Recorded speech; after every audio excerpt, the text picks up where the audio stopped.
Bonjour et bienvenue dans ce 11e épisode de Purpose Info Focus, l'autre rendez-vous de la raison d'être. Nous recevons aujourd'hui Arnaud Zegerman, cofondateur de l'Institut Via Voice, qui vient de publier Entre déclin et grandeur, regard des Français sur leur pays aux éditions de l'Aube. J'ai contacté Arnaud suite à l'enquête que Via Voice a réalisée avec TBWA sur les valeurs corporate. Merci beaucoup Arnaud d'avoir accepté de venir témoigner dans Purpose Info Focus. Merci à vous, bonjour. Alors pour commencer cet échange, est-ce que vous pourriez peut-être revenir sur l'étude que vous avez réalisée pour Ouzbek Erika sur l'Observatoire des identités, vous reparler un peu du contexte et des résultats de cette enquête? Oui, tout à fait. Alors avec Ouzbek Erika, on a réalisé une série d'études, un observatoire sur les identités. L'idée était la suivante, c'est qu'on s'est rendu compte en interviewant les gens au quotidien qu'on avait tendance à nous cantonner tous à une de nos identités. Or, on en a plusieurs. Si je vous interroge potentiellement par rapport à votre vie professionnelle en tant que collaborateur, mais je peux vous interroger en tant que père, je peux vous interroger en tant que conjoint, en tant que citoyen, en tant que consommateur. Finalement, on a tendance à cloisonner, alors qu'en fait, on s'adresse à la même personne. Donc, l'objet de ces études, c'est d'établir des liens ou des tensions, parce qu'il y en a, entre nos différents rôles à chaque fois. L'idée étant de ne pas nous caricaturer sur ce qu'on est et d'établir les liens, notamment pour ce qu'il y a de plus évident et ce qui est ressorti le plus dans cette étude, nos liens entre consommateurs et citoyens, puisqu'effectivement, aujourd'hui, un des éléments que montre cette étude, c'est le début de réconciliation entre le citoyen et le consommateur. Passionnant, c'est vraiment intéressant parce que justement, cette idée qu'il faut remonter à l'identité, que ce soit celle des individus, mais aussi celle des organisations, l'identité profonde des organisations, c'est un des maîtres mots de ce que nous cherchons à faire chez 3Com. Donc, j'invite tout le monde à aller voir, à aller en savoir davantage sur l'Observatoire des identités, dans le site d'Ouzbek Erika. Est-ce qu'on pourrait à présent parler des principaux enseignements de la dernière étude Via Voice et TBWA sur les valeurs? Oui, tout à fait. Donc, on a réalisé cette étude avec TBWA auprès d'un échantillon assez important d'actifs français. Donc, c'est une étude récente. Plusieurs éléments sont apparus sur cette étude concernant les valeurs. Déjà, le premier, je vous lis ce qui me paraît être la question de départ vraiment importante, les éléments que les personnes regardent en priorité concernant une entreprise avant d'accepter un poste. Alors, on nous dit en priorité la situation géographique. C'est somme toute très logique. On préfère rester près de chez soi. Deuxième élément qui apparaît, la culture de l'entreprise, c'est-à-dire les éléments qui composent son identité, son esprit, ses valeurs. Troisième point, on dit directement les valeurs. Ça apparaît à 37%. Alors, qu'est-ce qui est intéressant dans ces trois premiers résultats? Tout simplement, l'évolution qu'on a pu voir au fil des années concernant ce qui apparaît comme prioritaire pour le choix d'un emploi. Il y a quelques années, moi, quand j'ai commencé à travailler, je commençais à être un petit peu âgé, quand j'ai commencé à travailler et à faire des études de climat social ou des études dans les entreprises, les gens réclamaient avant tout, regardaient avant tout le salaire. Puis, dans un second temps, on y est encore, dans cette deuxième période, on regarde aussi la manière dont on est perçu en entreprise. Est-ce qu'on est effectivement, est-ce qu'on prend soin de vous? Est-ce qu'on vous considère?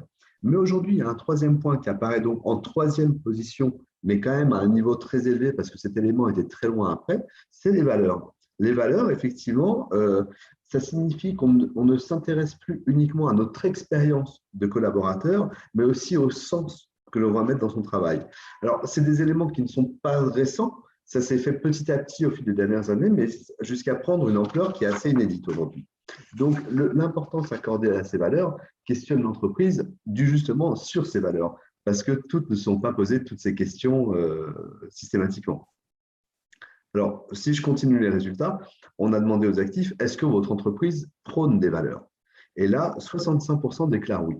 Alors, ce 65%, il interroge. Est-ce que ça veut dire que vraiment ces 65% ont vraiment des valeurs? Est-ce que ça signifie que ceux qui ont répondu non sont dans des entreprises qui n'ont pas de valeur? Mais après, le mot valeur est extrêmement vaste, donc on peut mettre des choses extrêmement différentes derrière. Ou bien, et c'est ce qui me paraît le point à creuser pour les années à venir, ces valeurs ne sont pas perçues. L'entreprise a des valeurs, mais elle ne les exprime pas ou elle ne les traduit pas au quotidien. Et ça, effectivement, ça peut révéler de vraies difficultés. Alors, on est allé sur des questions qui font un petit peu mal, que les entreprises n'aiment pas toujours. On a dit, de manière générale, avez-vous le sentiment qu'il existe un décalage entre les valeurs prônées par les entreprises et la réalité concrète? 70% des collaborateurs, des actifs, répondent oui. un décalage. Donc, ce décalage, il peut vouloir vous dire beaucoup de choses. Encore une fois, ça ne veut pas forcément dire que ça ne convient pas. Ça veut dire qu'effectivement, la manière d'exprimer les valeurs, de les traduire au quotidien est une vraie difficulté pour les entreprises.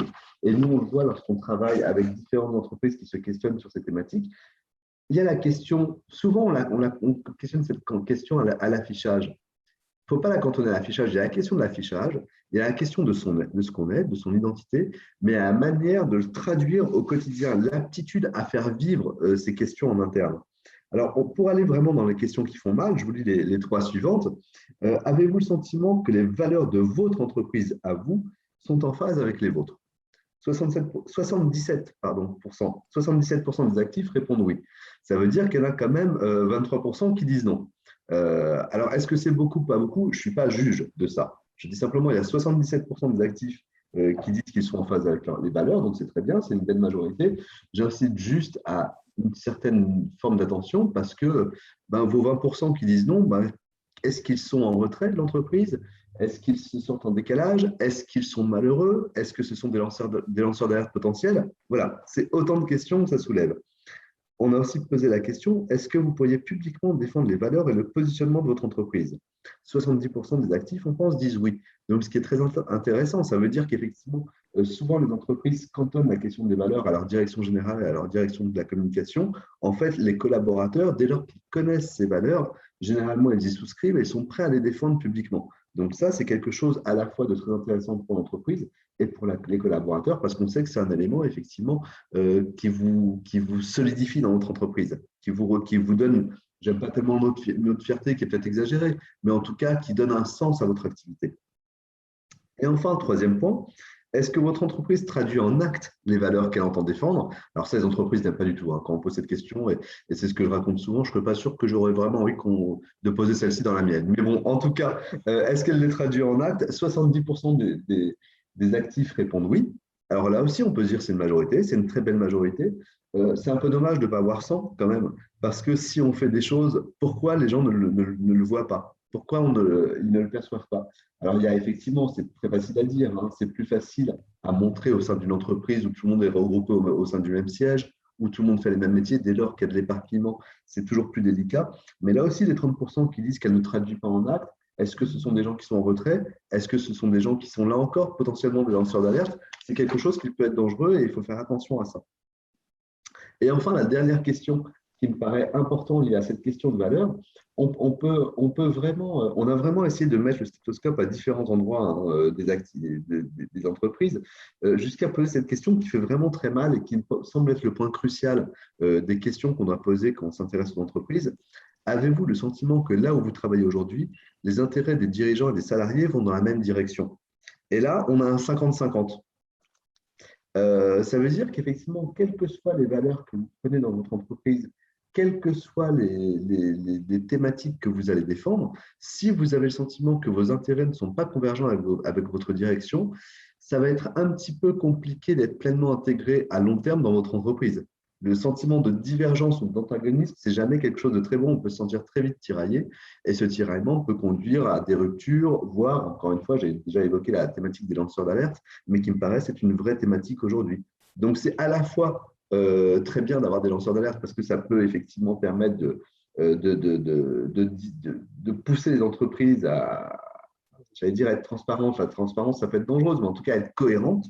Euh, mais effectivement, il faut être vigilant parce que les valeurs, ce n'est pas qu'un grand thème à brandir, c'est quelque chose à faire vivre vraiment au quotidien.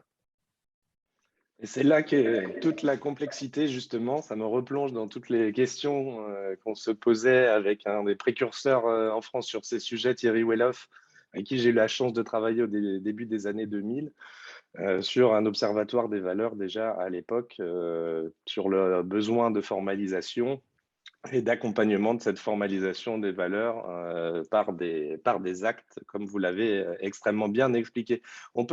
Ça me questionne quand même, est-ce que vous avez fait des études par rapport à ces réponses, par rapport à la taille des entreprises ou par rapport à d'autres critères, pour voir si on arrivait plus proche des 100% dans les PME, par exemple, comme on pourrait intuitivement se le dire?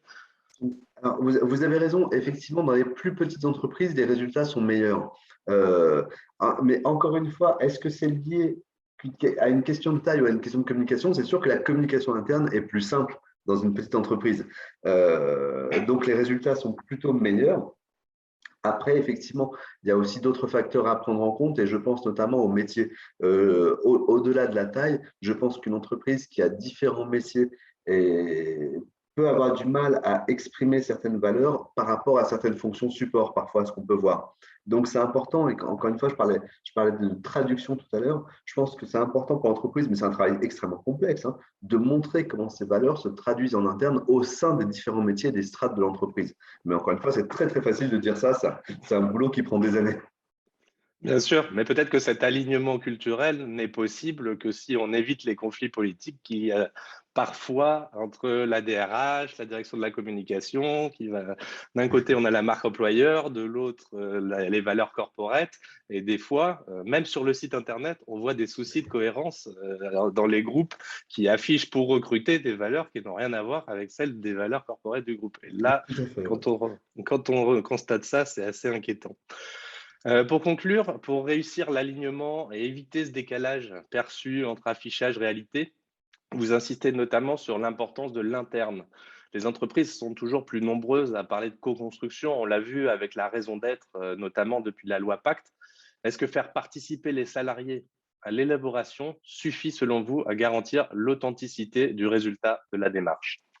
Alors, c'est nécessaire, mais ce n'est pas suffisant. Faire participer l'interne, bien entendu, mais après, il faut faire vivre. Il ne s'agit pas de faire participer une fois. Pour effectivement avoir des valeurs et, éviter, et mettre en place cette notion que j'aime bien aussi d'alignement, ça signifie un travail sur le long terme. C'est-à-dire vos collaborateurs, ils vont changer. Déjà, il va y avoir du turnover, donc il va falloir réexpliquer. Et au-delà du turnover, votre situation dans l'entreprise au fil des années va évoluer. Vous allez avoir des phases de motivation, de démotivation. Vous allez être confronté à des difficultés différentes, externes, internes. Donc, il va falloir donner de la vitalité à ces valeurs. Et effectivement, la vitalité, ça passe par de la co-construction, mais ça passe aussi par de l'écoute, de l'interaction au fil des années. Et ça, c'est extrêmement important. Dit autrement, la co-construction, souvent, moi, j'ai pu constater que c'était une co-construction de départ. Or, c'est un travail régulier. La co-construction de départ, c'est très bien, c'est nécessaire, mais si on ne continue pas à donner de la vitalité à ce qu'on fait, à donner de l'énergie, à se remettre en question, à réexpliquer constamment, ça ne sert à rien en fait, ça ne sert pas à grand-chose. Nous, on peut le voir hein, dans beaucoup d'études confidentielles de climat qu'on fait dans les entreprises, on se rend compte que le niveau de connaissance des valeurs se ternit au fil du temps. À un moment, effectivement, elles sont clairement affichées, donc les gens les connaissent parce qu'on les a affichées plein de fois. Et puis, effectivement, après se pose la question de leur vitalité. Est-ce qu'on les fait évoluer ou plutôt comment on les décline? Parce qu'on ne doit pas les faire évoluer si souvent, les valeurs. Donc, comment on les décline, comment on les rend concrètes au quotidien? Il faut que les collaborateurs soient capables de les exprimer au-delà de réciter un texte sur les valeurs, d'expliquer comment concrètement elles s'incarnent dans l'entreprise, à la fois en interne et à la fois par rapport à la relation client et par rapport à la relation à la société, bien entendu.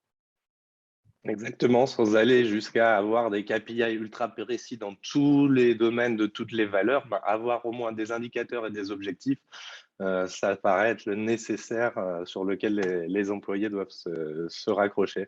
Dans tous les cas, un grand, grand merci Arnaud. C'était un plaisir d'avoir cet entretien avec vous. Merci à vous, Et plaisir partagé. je souhaite une bonne journée à tous nos auditeurs.